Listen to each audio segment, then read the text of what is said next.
right, and I'm live. Pretty sure, at least I'm hoping. I'm trying something new here. Hopefully it works out. If not, well, you know how this thing goes. But got a ton of Marvel news to break down. Some things pretty big. Some things, just could be fun to talk about. So let's go through it. Welcome to the newest episode of SDW. Super Dario World!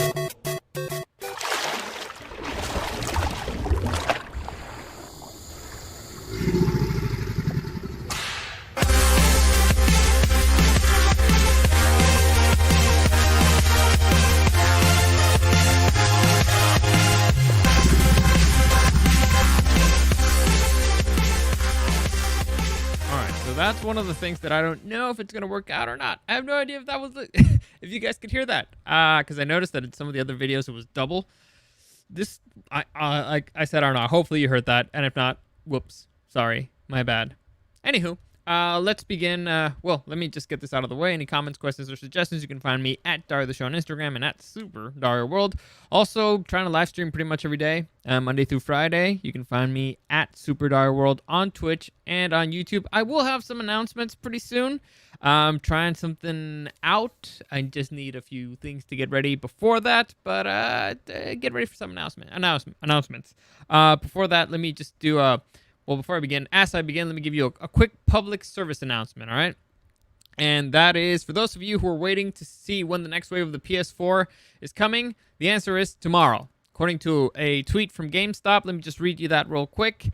We are pleased to announce that further quantities of PS5 consoles will be made available for pre-order at, well, they will link the website there, and in GameStop stores tomorrow, Friday, September 25th. So tomorrow, Friday, September 25th. If you want to pre-order the PS5, you can at GameStop. And I checked the news, and it's a whole bunch of other stores, a bunch of other companies, and a bunch of other websites. They, however, don't say what time the website will go live. So it could be midnight, could be later. I don't know. Apparently, Sony hasn't been very good to retailers so far with this information. They kind of just wait till last second, and here's the evidence. They're just waiting last second to let you know, like, by the way, tomorrow. So there you go. Also, I talked to somebody at GameStop. They're saying that this round of pre-order will come out like 2 weeks after the original release. I'm not sure, 100% sure if that's what he meant, because the dude he just sounded kind of funny. Let's say I could barely understand him. But I believe that was the gist of the message, that the second round of pre-orders is 2 weeks later. So there you go. If you're trying to get a PS5 tomorrow, you get another chance, and you will be competing against me for it. And will I let you know what time it is? I honestly have no idea. I'll think about it. I'll consider it. I'll think about it. But let's get into the news here, the fun stuff, and you know, it's my one of my favorite segments, Super Dario News. Just because I get to use the logo again, it's fun. Whenever I get to use that logo, I'm very excited. So let's start off with the most concise, the thing that we know for sure, and that's there's a new officially there's a new release date for the movie Black Widow. Now I know that everybody's been waiting for updates on this movie, and the update's really not good. According to Disney Studios, Black Widow has been officially delayed until 2021. They're moving it to May 7th, 2021. So that's that. I believe that marks the first year that and because they're also moving the Eternals. For those of you who care about the Eternals, we still haven't seen anything from it. But the Eternals has been moved to November 5th, 2021. So both these titles that were supposed to come out this year have been moved to 2021. One in the first quarter of it. Middle of the second quarter, which is May, and the other one till the end of the year. And that means that officially 2021 is the first year without an MCU movie, which sucks. But I guess it gives them time to fix a whole bunch of other stuff, and this will affect the whole Marvel calendar moving forward. We'll just have to wait and see how much it affects it, how big of a delay it is. Because right now, it's a big delay for Black Widow. It's officially 1 year. It's officially been delayed a year. So, because it was supposed to come out in May of this year, so now it's been officially delayed 1 year. I'm assuming that means that it's going to be the same thing for the rest of the Marvel calendar. So, we'll wait for more announcements on that. But this is for sure thing. that's been confirmed by Marvel Studios. So if that's the negative news, if you're looking for a little bit of positive news, Chris Hemsworth, who you know from the MCU as the actor who plays Thor, has confirmed that he has no plans to retire from the role, at least not yet. And I'll read you his quote here. Like, are you crazy? No, I need to get into the Australian accent. Crazy, great. All right. I need to get into. He's Australian. All right. I go to the bar. All right. Are you crazy? I'm not going to retire. I'm not going into retirement period. Ha ha ha. Thor's way too young for that. I'm only 1,500 years old. It is definitely not a film that I say goodbye to. It's definitely not. Well, dude doesn't know how to talk. It's definitely not a film that I say goodbye to this brand. At least I hope so. Oh, he was talking about Love and Thunder, so that was the last one. And then he talked a little bit about Love and Thunder. After reading this, damn, I can't do an Australian Chris Hemsworth accent. Like, I can. I won't even try. After reading the script, I can say that I'm very excited. For sure, there'll be a lot of love and a lot of lightning in this production. I'm glad that after all that happened in the Avengers Endgame, I'm still part of the MCU and can continue the story of Thor, of course. I can't tell you anything about the plot, but to satisfy your curiosity, I'll say that I had more fun reading the script than on Thor Ragnarok, and that proves something because the movie was brilliant. All right, that's actually cool. Honestly, Thor Ragnarok, you can say a lot of bad things about the plot, but it was actually pretty funny. So Taika Waititi can be a funny guy when he puts his mind to it. So hopefully, and Chris Hemsworth is also a big clown, as you can tell from that statement that I totally butchered. But yeah, funny dude. So this is exciting stuff. How will this have to? I was hoping that he would say something about Guardians of the Galaxy there, because it's a mystery what the hell that movie's going to be about, and he's supposed to be on it, but it's fine. Like, at least he's confirming that he will be on another projects, and honestly, why wouldn't he? He's getting paid a buttload of money. He's apparently having a buttload of fun. I'd stick to it for a while longer if I were Chris Hemsworth. So, moving on to another piece of news, and this is where speculation starts, and we have a little bit of fun. So, Tom Cruise, the man, the myth, the legend. There's a bunch of rumors circulating around that he might play Iron Man in the upcoming movie Doctor Strange and the Multiverse of Madness. Now, for those of you who know what a multiverse is, this could seem pretty logical. Basically, there's a theory of multiple realities, and in the Multiverse of Madness, based on the title, we're assuming that Doctor Strange will be traveling to a bunch of different realities, and different realities have different things.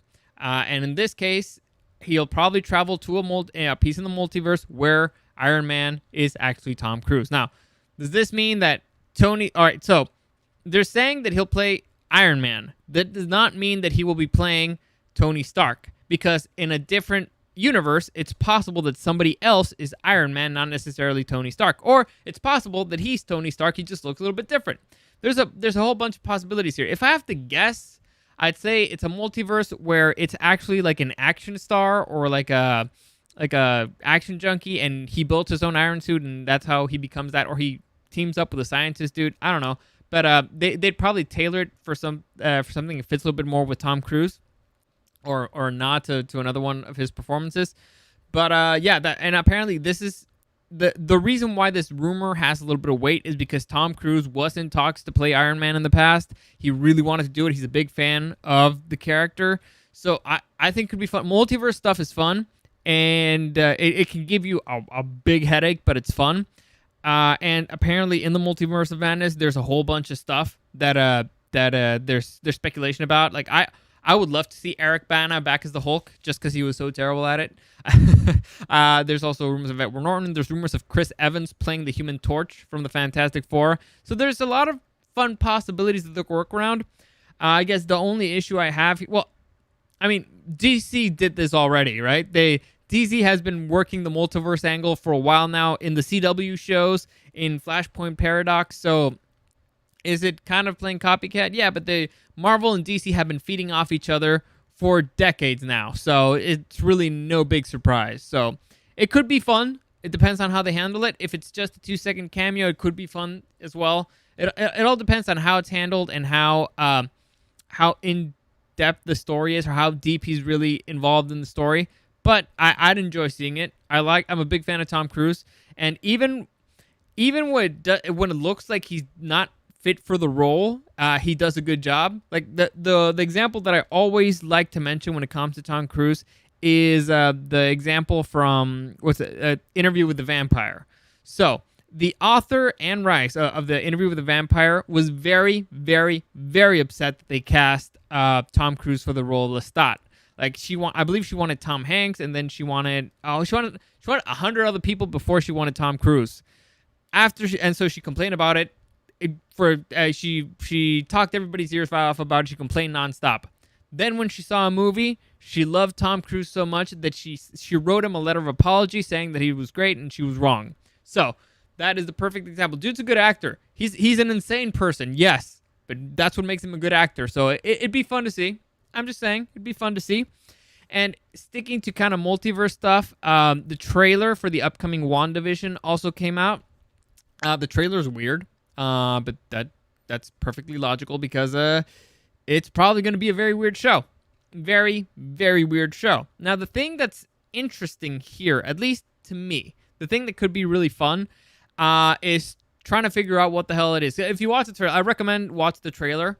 And this might be spoilers for some people. I have a theory of how they're going to involve the X-Men they're going to insert the X-Men into the MCU and how this TV show is going to go. So clearly from the trailer, we're looking at an alternate reality, and it's created by Wanda. That's Scarlet Witch. For those of you who don't know, Wanda, well, in the MCU, they don't really explain her powers, but in the Marvel universe, she has the power of chaos magic. I believe it's chaos magic, if I'm not mistaken, and she can alter reality by changing the odds by changing probabilities. Meaning, what are the odds of 1,000 penguins walking into my apartment right now?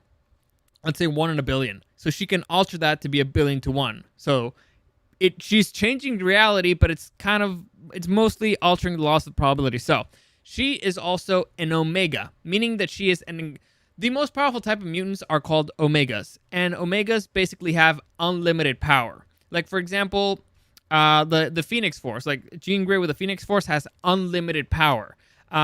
Iceman, he's actually an Omega. He's just kind of a wimp and never actually goes full force.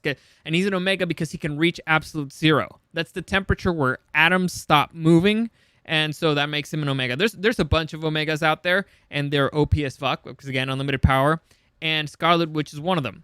There's a storyline. There's where she creates, where Scarlet Witch, after losing, her love, she creates an alternate world. This is called House of M. She creates an alternate world where mutants don't exist. So she says she unleashes her power. She says the words "no more mutants," and basically no more mutants exist in the world. Like, she gets rid of, or everybody loses their powers. There's an alternate version of that that's called, I believe, the What If House of M, where she says, instead of saying no more mutants, she says no more powers. And so every superpowered human being loses their abilities. That's how powerful she is, right? She can she can alter reality to the point where even Omegas can lose their power. So she's OP as fuck. That's why I love her. And so that's why she's one of my favorite characters. Also because she's crazy. And so, my theory here is, and they're probably going to introduce it, or I'm hoping they introduce it with WandaVision, that the way that they'll bring the X-Men, because right now Disney owns the X-Men. They officially bought 20th Century Fox, so they can bring X-Men into the fold. So, if you guys remember, in the MCU, mutants don't exist, and the reason why Wanda and her brother Quicksilver have powers is because they were created basically by Hydra, right? Hydra did experiments on them, and they gained powers. So, what if they are actually living in the world of House of M? So, the X-Men are currently living in the world of House of M. So, Wanda used her power and said, no more mutants. So, all the mutants lose their powers, and nobody remembers anything about being a mutant. And that's the world of the MCU. So, through one, and by pure coincidence, when they did experiments on Wanda and her brother, that's how she got kind of her powers back in a way, but she just didn't get her memory back. So via Wandavision, after she kind of loses it a little bit, she gains the other memories, and that's when she decides to, all right, let's bring the world that I basically disappeared back and give the powers to everybody else. That's my theory. That honestly, that's how I would do it, because it makes sense to me. But you kind of have to go deep Marvel. Not too honestly, it's not too deep. The X-Men, all you have to do is really read House of M.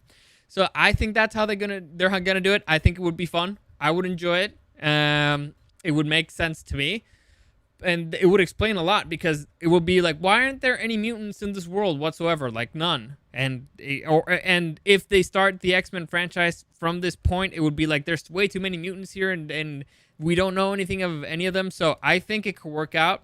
But I don't know. They don't pay me for these things. I'm just speculating. I'm just a guy on the internet yelling at a camera. So I don't know. Like I said, it could be. It sounds fun for me. But they don't listen to me. The world doesn't listen to me. So we'll see. We'll see. And I believe that's it. I'm gonna keep it short, because I actually want to watch the Thursday night football game. I got a player playing my fantasy for the radio station. So I kind of want to see what's up. But I may come back and do another podcast later today, because I got to do the review for The Boys Season 2. But we'll see. As always, any comments, questions, or suggestions, you can find me at Dario the Show on Instagram and at Super Dario World. Also, live streaming pretty much every day at Super Dario World on Twitch and on YouTube. As always, thank you for listening, and I'll see you again next time.